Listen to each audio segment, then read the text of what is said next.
15장에서 18장까지는 이제 일곱 대접의 그 환란입니다. 마지막 재앙이 이제 일곱 대접인데 지금까지 일곱인가 일곱 나팔 재앙도 극심했는데 이제 이 마지막 재앙이 이제 임한다는 겁니다. 그래서 하늘에 크고 이상한 다른 이적을 봤다. 요한이 봤다. 그랬습니다.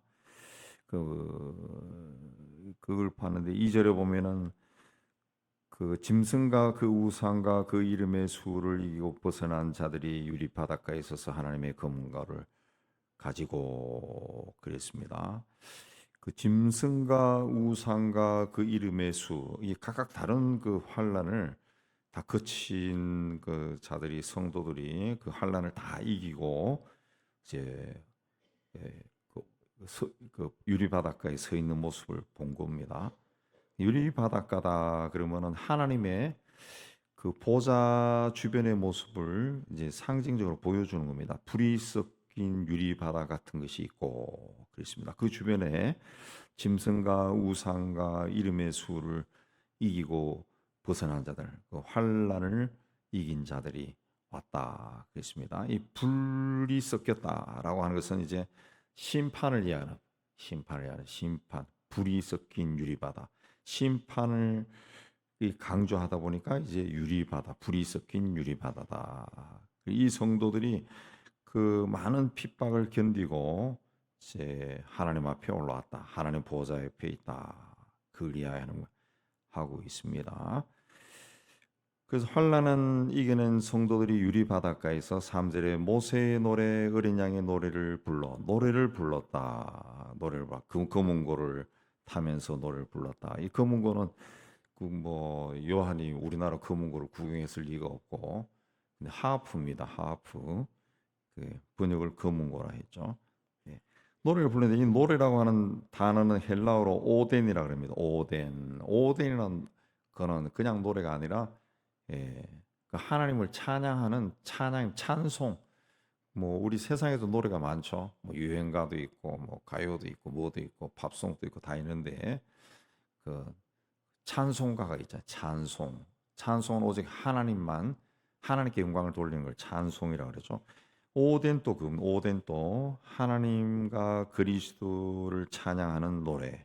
그걸 이제 오덴이라고 합니다. 그게 이제 여기 모세의 노래, 어린 양의 노래. 모세의 노래는 출애굽기 15장에 보면은 출애굽한 백성들이 홍해를 건너고 난 다음에 그 해변가에서 하나님을 찬양합니다. 모세가 하나님을 찬양하는 그 이야기입니다. 구원받은 그 하나님의 백성들이 하늘나라에 올라가서 거기서 그 모세의 노래, 구원의 노래, 우리가 구원받았다. 어린 양의 노래도 마찬가지죠. 어린 양의 예수에 의해서 우리가 구원받았으니까 그 구원받은 것을 이제 감격 속에 찬양하는 겁니다. 그러니까 모세의 노래, 어린 양의 노래는 구원받은 것을 감사하면서 찬양하는 겁니다. 찬양. 그러니까 그 출애굽기 15장에 나오는 노래를 불렀다는 것이 아니라 구원받은 것을 찬양하는, 구원받은 것을 찬양하는. 그 4절에 보면은 주의 이름을 두려워하지 아니하며 누가 주의 이름을 두려워하지 않으며 영화롭게 하지 아니하오리까 오직 주만 거룩하시니이다. 주의 의로우신 일이 나타났음에 만국에 와서 주께 경배할 것이다. 그렇습니다. 구원받은 사람들은 당연히 하나님을 경배할 수밖에 없다. 그 3절, 4절은 모세의 노래, 어린 양의 노래는 구원의 노래라고 했어요. 구원받은 감격을 노래하는 것인데 그 노래 패턴이 보면은 그 3절에 보면은 주 하나님 곧 전능하신 이시여 그랬습니다. 하나님은 전능하신 분이다. 전능하신 분이다. 그랬습니다. 그 많은 환란을 어쨌든 하나님의 백성들이 견디고 이기게 해주신 분이다. 전능하신 분. 네. 우리가 우리 개인을 보더라도 내가 가진 내 성품이나 내가 가진 그 기질로는 이런 데서 내가 견딜 수 없어요. 그러나 내가 잘 견디고 있거든. 하나님이 나와 함께 하신 하나님이 전능하신 하나님이 나를 도와주신 또 하시는 일이 크고 놀랍다. 하나님이 하시는 일은 크고 놀랍다는 거죠. 하나님이 하시는 일은 하나님이 하시는 일은 크고 놀랍다 그랬습니다. 하나님 하신 일은. 예.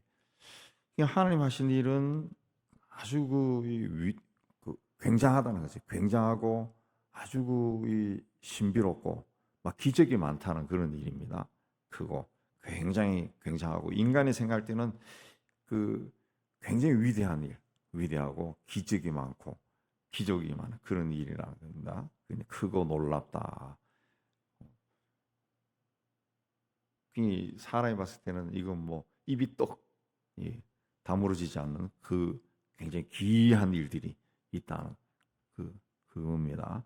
그 다음에 주의 길이 의롭고 참되다. 주님의 길, 주님이 가시는 그 길은 항상 의롭고 진실하다. 그네 진실한 길이다. 정직하고 진실한 길.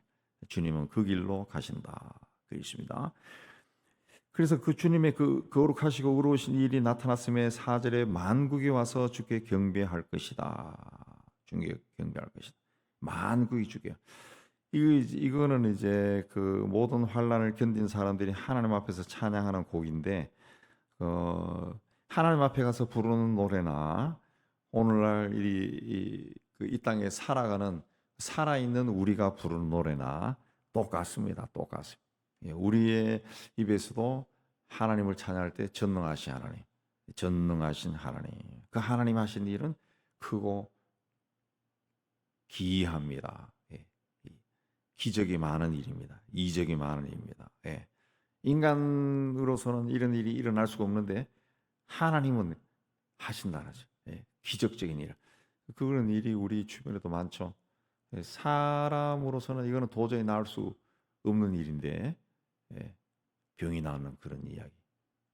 나을 수 없는 병인데 나을 수 없는 병인데 낫는 그런 일이 꽤 많습니다. 꽤 많습니다. 제가 어제도 집에 가서 잠깐 책 읽는데 거기도 그 이야기 나오더구만. 굉장히 뭔가 심각한 이 병이 발견되는데 어디 갔다 왔어요. 어디 가서 사역을 하고 막 열심히 일하고 돌아오니까 다시 이제 수술 날짜 받으러 가니까 의사가 아무것도 없는데요 그러더라고요. 지난번에 뭐가 잘못됐나? 뭐 이런 이야기 하더라. 이런 이야기. 그런 일들이 많이 일어나요. 많이 일어나. 그러니까 우리가 사람으로 세상에 태어난 것 자체도 그 기적이에요. 기적. 기적이에요. 좀 그런 생각 많이 하는데 동물들도 세상에 굉장히 많잖아요. 강아지도 계속 태어나요. 고양이도 계속 태어나고 새도 계속 태어나고 알에서 까고 닭도 다 새로 태어나는데 우리는 사람으로 태어나. 사람으로. 내 자식도 시집 장가 가서 또 사람을 또 낳아. 이거 기적이지. 이것도 기적이죠. 기적이죠. 그래서 태어난 아기들이 자라는 모습만 봐도 기적이에요. 기적. 우리 교회도 아기들이 많은데 그 아기들이 시간이 흐르니까 막 자라서 막 뛰다니더라고. 근데 나 그거 볼 때마다 참 신기하기도 하고, 저렇게 뛰다니네. 뛰어다니네. 그 기적이죠. 다 그 기적. 하나님이 하신 일이죠. 하나님이 어떻게 그렇게 이런 핏덩어리 같은 놈이 자라가지고 그냥 자기 인격을 가지고 생각을 하고 대학을 가고 뭔가를 써내고 만들고 그런 것 자체가 다 기적이죠. 이적이죠. 이적. 하나님 하신 일은 놀라우신 거죠. 놀라우신. 그리고 하나님은 항상 의롭고 바른 길을 걸어가는 거죠. 바른 길을. 제가 언젠가도 말씀드렸지만은 하나님은 우리 삶을 파괴하면서까지 우리를 인도하는 분이 아니에요. 그럼 왜 파괴하는 일이 왜 일어나냐? 그건 내가 하나님과의 그 관계에서 하나님과의 그 끈이 이제 느슨해졌다든가 그 끈이 끊어졌을 때 사탄이 치고 들어온 거지. 사탄이 치고 들어온 거지. 우리가 성령이 충만했을 때 하나님께 충성하고 하나님 성령으로 충만했을 때 또 그런 일이 일어났을 때는 어떤 좀 힘든 일이 일어났을 때는 거기에 대해서 원망이 전혀 일어나지 않아요. 전혀 일어나지 않아요. 하나님의 은혜로 막 충만한 상태에서 어떤 힘든 일이 일어났을 때는 하나님에 대한 원망과 불평이 전혀 안 일어나요. 전혀 안 일어나고 그때는 그 안에서 하나님의 뜻이 왜 이게 일어났을까? 그걸 막 찾으려고 하는 열망이 오히려 강해지고 거기서 더 사람이 더 업그레이드 되면서 더 성숙해서 나가는 거지. 예, 나가는 거지. 그러니까 우리 삶 속에서 그런 좀 힘든 일이 났을 때는 내가 하나님 앞에서 느슨해졌을 때 그 사탄이 두루 다니며 삼킬 자를 찾는다 그러는데 사탄이 와서 확 먹어버리는 겁니다. 그리고 와서 막 한 대 탁 치는 거예요. 탁 치는 거예요. 그건 깜짝 놀라죠. 깜짝 놀라. 그러니까 우리가 항상 성령 충만을 구해야 돼. 하나님은 항상 의롭고 참된 길을 간다. 진실하다. 진실하다. 예, 진실하다. 예.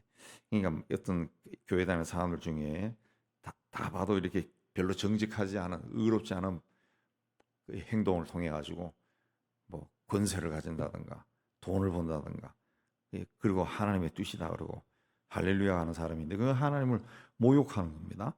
하나님 우리가 그런 걸 좀 분명히 알아야 돼. 예. 그거는 그 하나님의 뜻이 아니라고 딱 이야기해야 돼. 근데 그런 일이 우리 한국 교회는 굉장히 많아요. 굉장히 많아요. 심지어 외국도 그런 것 같더라고. 외국 목사들이 그 설교하고 뭐 하는 것도 가끔씩 보면은 그 이야기들을 하더라고. 그런 이야기. 미국도 그런 현상이 많은가. 예. 그냥 트럼프 지지자들이 그 아주 기독교인들이 많다잖아요. 그 극렬한 근본주의자들이. 근데 안 그런 사람도 많지만은 어떤 사람은 그게 이제 막 사회적 행동으로 나타나서 폭력으로 막 나타나죠. 폭력으로. 예. 그런 거는 이제 하나님의 기뻐하는 일이 아니죠. 하나님은 항상 의롭고 진실하시고 의롭고 진실하. 그러니까 어떤 일로 인해서 하나님을 원망하고 아우 내 인생은 왜 이렇습니까? 아우 왜 이 일이 안고 풀리지 않습니까? 하나님은 어디 계십니까? 라고 말하기 전에 왜 그 일이 시작되었는가? 그 시점을 체크해 봐야 돼요. 그러면 하나님께 아우 왜 내 인생을 이렇습니까? 왜 나를 왜 이렇게 힘들게 합니까? 라고 하나님 어디 계십니까? 라고 말하기 이전에 아이고 하나님 그때 내가 잘못했네요. 회개가 나온다고 회개가. 그때 내가 뭘 했느냐가. 그래서 그거 회개해야지. 그거 찾아가지고 내 인생이 왜 꼬였나요? 나를 왜 버리셨나요? 라고 말하기 이전에 그게 왜 일어나는가 시점에 찾아가면은 내가 잘못한 거거든요. 내가 잘못했어. 하나님을 떠나 살았고 하나님을 부인하고 뭐 예수 믿는 사람들 비아냥거리기도 하고 뭐그 같이 교회 다니면서도 뭘 그렇게 열심히 쟤는 왜 저렇게 하나 그러고 꼭 저래야 저렇게 믿어야 되나 뭐 이런 마음도 내가 가지고 있었다. 그런 마음. 그걸 돌아가서 거기서 회개해야지. 회개. 아이고 내가 그때 그랬구나. 아이고 내 그때 열심히 해야 되는데 말만 열심히 하고 열심히 안 했네. 그러니까 하나님의 인도함이 없고 자꾸 내가 이래 세파에 시달렸구나. 그걸 인정하고 회개해야죠. 하나님은 의롭고 진실하심. 의롭고 진실함. 절대로 우리의 삶을 상처 주고 파괴시키면서 자식아 말을 안 들으니까 그러잖아. 그런 분이 아니라는 거죠. 그거는 마귀가 하는 거죠. 마귀가 하는. 마귀가 하는. 그럼 마귀가 하는.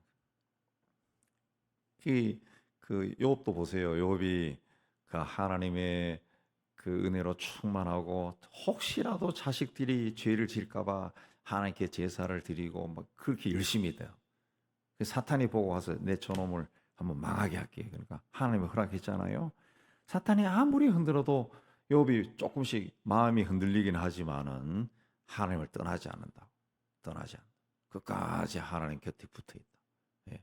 물론 어떤 뭐 그 갈등도 있지만 그래서 마지막에 욥기 마지막 장으로 가면 하나님이 욥에게 이전보다 더 큰 축복을 주셨다고 결론을 내리잖아요. 그러니까 우리가 늘 하나님 중심으로 성령으로 은혜로 말씀으로 충만하게 살면은 어떤 고난이 와도 우리가 견딜 수가 있어요. 그렇지 않았을 때 아유 왜 내 인생이 이럴까 그러고 막 죽겠다 그러고 그런 마음이 들죠. 그때는 하나님께 그런 말을 하기 이전에 회개해야 돼. 회개해야 돼. 내 삶을 회개해야 돼. 우리 언젠가는 다 하나님 앞에 갑니다. 오늘 말씀에도 다 나와 있죠. 하나님 말씀이. 이 계시록에 있는 이유는 종말에 이런 일이 일어난다. 역사의 종말에 이런 일이 일어난다. 두려워해라. 그게 아니라 네 인생이나 역사나 끝이 있다는 거예요. 언젠간 다 하나님 앞에 간다는 거죠. 예, 정말 진실하게 살았을 때, 내 인생의 끝이 났을 때 하나님 보좌 옆에 가서 이전에 믿었던 성도들과 함께 하나님의 영광을 보면서 찬양하고 영생할 수 있지만은, 그러지 않을 때는 엉뚱한 데 간다. 엉뚱한 데 간다. 예. 예수 믿는다고 교회 다니면서 아주 세속적인 삶을 산 사람들은 절대 천국 못 갑니다. 왜? 예수 믿는 사람이 그 세속적인 삶을 살 수가 없어요. 겁이 나서도 못 살아. 겁이 나서도 누굴 속이려고 그래요. 막 찔려가지고. 예. 못 살아요. 못 살아요. 그런 사람들은 예수 안에서 담대한 사람들이, 담대한 사람. 그 안 믿는 사람들이지. 예수 믿는다 그러면서 안 믿는 사람. 예수 믿도 분명히 알곡과 쭉정이가 같이 있다 그랬어요. 같이 있다 그랬어요.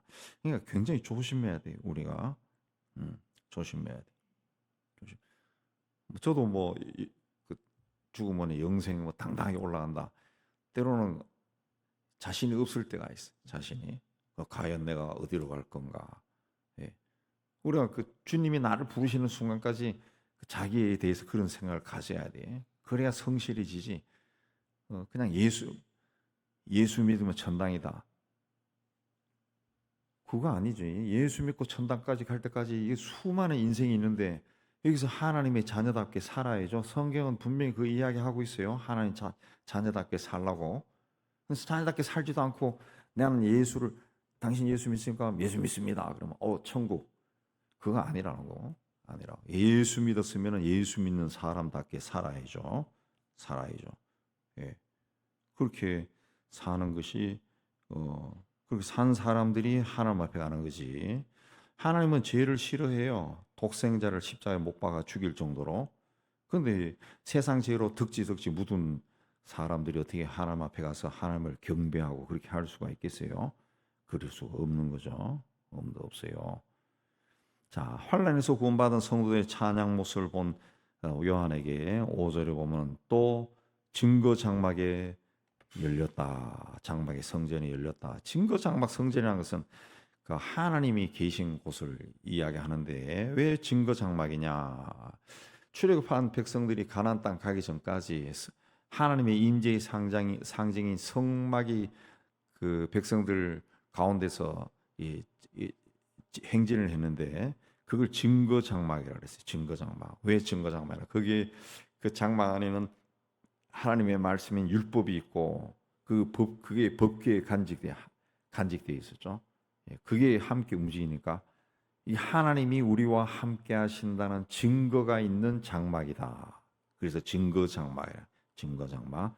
그 증거 장막이라는 그것은 이제 하나님이 계신 곳을 이야기하는 겁니다. 그 장막에 문이 열렸다. 그래서 7 재앙을 가진 7 천사가 성전에서부터 나왔다는 거죠. 나왔다라고 하는 것은 하나님이 보냈다는 거죠. 하나님이 보냈다는 거예요. 맑고 빛난 세마포 옷을 입었다. 순결하다는 거죠. 순결하고 가슴에 금띠, 하나님의 영광을 가지고 있었다는 거죠. 하나님의 영광. 맑고 빛난 세마포 옷을 입었다. 순결하고 정결하다. 그래서 우리도 이 순결, 이 정결, 이 영적으로 정결하다. 굉장히 중요한 거죠. 굉장히 중요하다. 예. 그 가슴에 띌 하나님의 영광, 하나님의 영광, 하나님의 영광. 그걸 띠고 왔다. 그랬습니다. 그 7절을 보면은 성전에서 나오자 하나님 보좌 곁에 있던 네 생물 중에 하나가 하나님의 진노를 가득히 담은 금대접 7을 천사에게 주었다. 예. 그러니까 하나님의 영광과 능력으로 말미암아 성전에 연기가 가득 찼다. 연기가 가득 찼다는 것은 하나님의 영광이 그곳에 가득 찼다는 것을 이야기합니다. 근데 연기가 가득 차서 7 천사의 7 재앙이 마치기까지는 성전에 능히 들어갈 자가 없더라. 연기가 가득 차가지고 성전에 들어갈 수도 없고 보이지도 않는 거예요. 근데 하나님의 진노, 하나님의 심판은 볼 수가 없다는 것이 하나님 볼 수가 없고, 예. 그러니까 하나님의 심판이 굉장히 엄미하게 내려진다는 것을 이야기하는 겁니다. 그렇기 때문에 우리는 기회가 있을 때 하나님 앞에 나가고 하나님의 은혜를 받고 또 또 용서를 받아요. 용서를 받아요. 예. 자, 이 일곱인가 일곱 나팔 재앙 때 환난을 이긴 성도들이 하나님 앞에 올라왔어요. 그래서 하나님께 찬송을 올립니다. 찬송을. 그리고 그와 동시에 마지막 재앙이 이제 준비되는 모습을 보여줍니다. 이거는 이제 그 마지막 재앙도 견디고 이제 하나님 앞에 서라 그런 겁니다. 하나님. 이 종말에 대한 이 계시록은 하나님의 심판이 분명히 있다는 것을 우리에게 보여줍니다. 하나님의 심판이 없고 종말이 없다. 그러면 계시록이라는 것 자체가 이 성경에 기록이 되지 않았을 거예요. 그러니까 앞으로 세상 종말이 있을 것이고 또 세상 종말 이전에 우리가 이 세상에서 삶이 끝난다 그러면 우리 개인의 종말 하나님 앞에 갈 것이고 또 세상이 종말되고 끝나고 난 다음에 모든 것이 세상 심판이 임했을 때도 하나님 앞에 가서 심판을 받을 것이다. 받을 것이다. 우리 개인의 그 세상의 종말이 있을 것이다. 세상의 종말. 그리고 똑같이 또 개인에도 종말이 있을 것이다. 마지막이 있다는 거죠. 마지막에. 그래서 하나님 앞에 갈 거다. 달리 하면은 하나님께서 당신이 창조하신 우주 만물에 대해 종말에 대한 계획을 가지고 있는 것처럼 세상에 보낸 우리 한 사람 한 사람에 대해서도 하나님의 그 인생에 대해서도 계획이 있다. 계획이 있다. 예. 하나님이 당신이 창조한 세상을 그냥 버려두지 않는다는 거죠. 예. 마지막 때까지 다 챙기고 마지막 때는 이렇게 할 거다. 그렇게 하신 것처럼 우리를 세상에 보냈을 때도 그냥 버려둔 채로 보지 않고 그리고 버려둔 채로 살다가 천국 오면은 왔나 뭐 이게 아니라 보내신 그 순간부터 마지막 때까지 우리를 눈동자처럼 다 보고 계신, 다 보고 계신. 예. 우리가 해야 되는 3, 4제 나온 것처럼 전능하신 하나님, 하나님이 하시는 일, 또 하나님이 걸어가시는 그 길, 예. 또 하나님 앞에 어떻게 해야 되느냐, 그걸 우리가 늘 마음에 두고 살아야 됩니다. 그게 하나님과 동행하는 삶입니다. 동행하는 삶. 예, 주님과 우리와 함께 동행하기 위해 임마누엘로 오신 주님과 함께 하셔서 남은 생애가 우리 주님께 영광이 되고 우리 기쁨이 되기를 주의 이름으로 축복합니다.